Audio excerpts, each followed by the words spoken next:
Os anos 70 foram um dos períodos mais criativos e revolucionários da história do rock. Uma época de liberdade, experimentação e grandes excessos. Mas nem todas as bandas conseguiram envelhecer com dignidade. Algumas, em pouquíssimo tempo, passaram de idolatradas a se tornarem alvo de piadas, paródias e ironia. Hoje relembramos 10 grupos que, por imagem, escolhas artísticas ou simples saturação midiática, se transformaram em uma piada mais rapidamente do que mereciam. Número 10. The Bay City Rollers.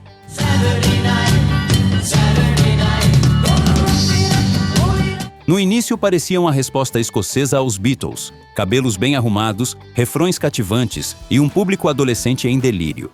Os Bay City Rollers dominaram as paradas e a televisão no início dos anos 70. O problema foi exatamente esse. Seu sucesso foi construído mais sobre a imagem do que sobre a substância musical.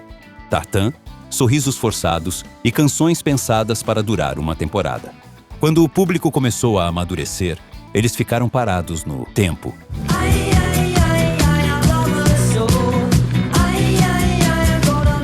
Em pouquíssimo tempo passaram de fenômeno global a símbolo de pop descartável. O rock os observava com condescendência, e a história os transformou em uma piada geracional. A pressão comercial sufocou qualquer possível evolução artística. Cada tentativa de mudar de estilo chegou tarde demais. O público já havia decidido quem eles eram. De ídolos à caricatura, o passo foi curtíssimo. Um destino comum a muitas bandas construídas em laboratório.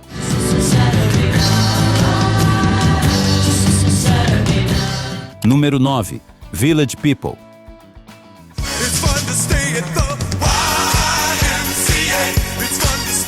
Um projeto nascido como provocação e que se tornou um fenômeno mundial. Os Village People incorporavam personagens, estereótipos e teatralidade. Faixas como UMCA e Macho Man ainda estão em todo lugar. O problema é que a ironia devorou a música. Com o tempo, ninguém mais os levou a sério como banda. Tornaram-se uma mascote cultural, uma piada permanente.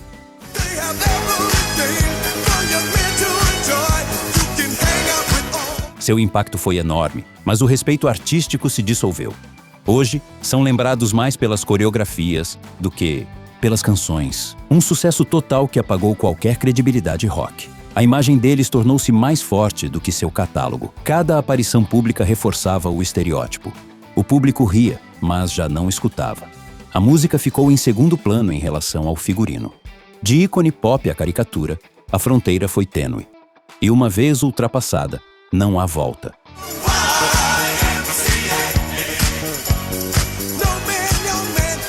Número 8. The Osmonds.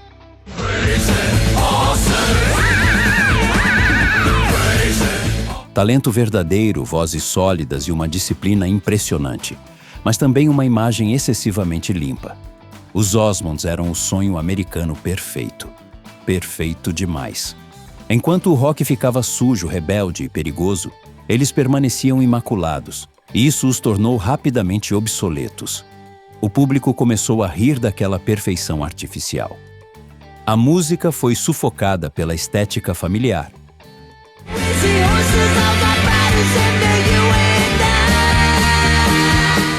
Em poucos anos, passaram de fenômeno musical à lembrança constrangedora. Cada tentativa de endurecer o som parecia forçada. A imagem construída não permitia desvios críveis. A mudança chegou quando o público já não estava disposto a ouvir.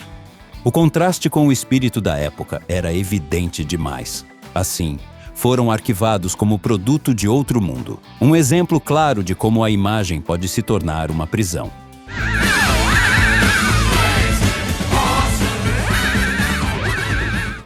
Número 7.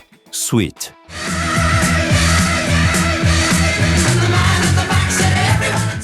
Os Sweet tinham canções poderosas e uma composição surpreendente, mas a imagem glam assumiu o controle.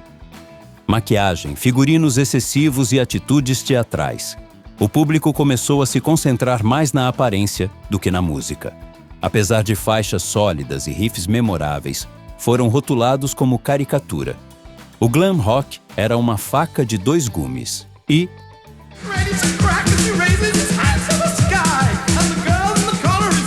Para o Sweet, com o tempo, tornou-se uma armadilha.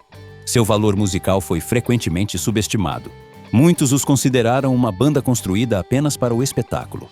As canções mais pesadas foram ofuscadas pelos singles mais leves. A imagem colorida simplificou um som que, na verdade, era mais agressivo. Quando o gosto do público mudou, o rótulo permaneceu.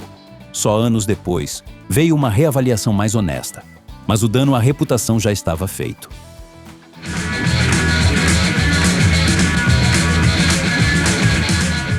Número 6. Electric Light Orchestra.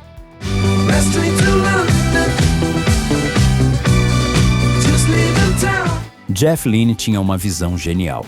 Unir rock e música clássica não era uma ideia banal. Mas, para muitos, a Elo tornou-se sinônimo de excesso. Arquiteturas sonoras ricas demais, arranjos polidos demais. O público começou a percebê-los como pomposos. A imagem da banda superou o impacto emocional. Apesar de canções extraordinárias, foram frequentemente ridicularizados.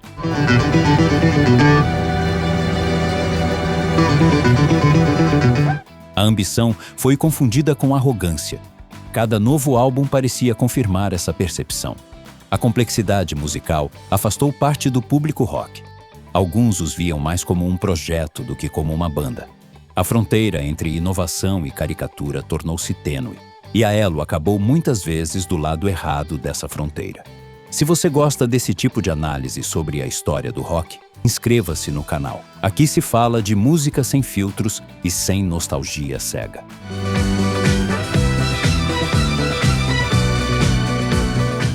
Número 5. Styx.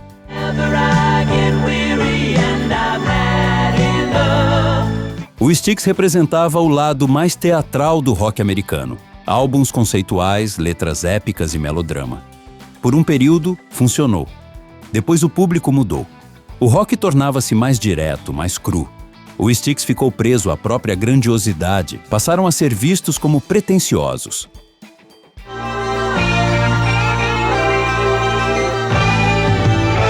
Sua seriedade começou a parecer artificial. As histórias elaboradas perderam contato com a realidade. O público começou a ironizar suas ambições. Algumas canções tornaram-se involuntariamente caricatas. O excesso narrativo sufocou o impacto emocional. Quando o punk chegou, a distância foi definitiva. E a imagem da banda nunca mais se recuperou.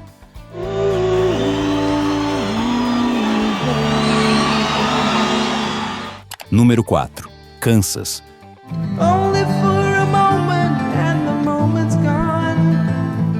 Uma banda tecnicamente impecável, violino, estruturas complexas e letras espirituais.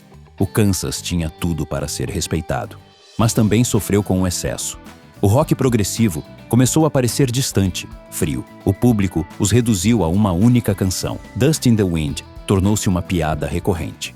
All we are is dust in the wind. Restante do catálogo foi ignorado. Sua complexidade foi simplificada até virar caricatura. Muitos os consideraram símbolo de um rock sério demais. A profundidade das letras foi frequentemente mal interpretada. Com o tempo, perderam relevância no debate musical. Um legado rico, reduzido a um estereótipo. Um destino injusto, mas difícil de evitar.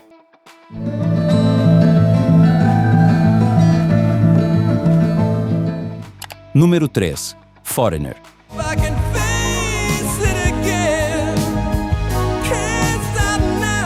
Sucesso enorme, hits por toda parte, rádios dominadas. O Foreigner estava em todo lugar nos anos 70 e 80. Em todo lugar demais. Com o tempo, passaram a ser vistos como símbolo de rock comercial sem alma. Uma banda eficiente, mas percebida como sem identidade. O público começou a ironizar sua previsibilidade. O sucesso os tornou vulneráveis.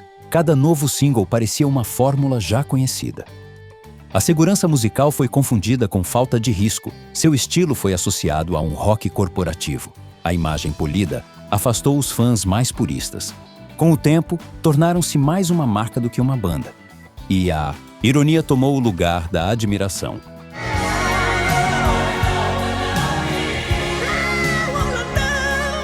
Número 2. Hell Speedwagon.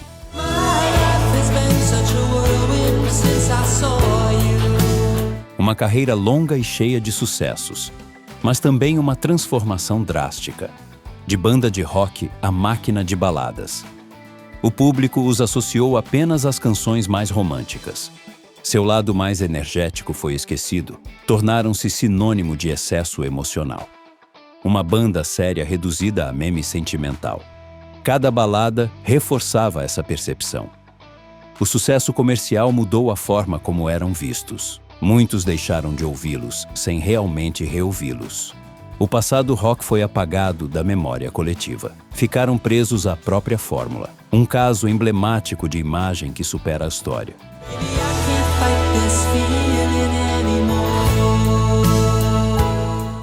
Número 1. Kiss.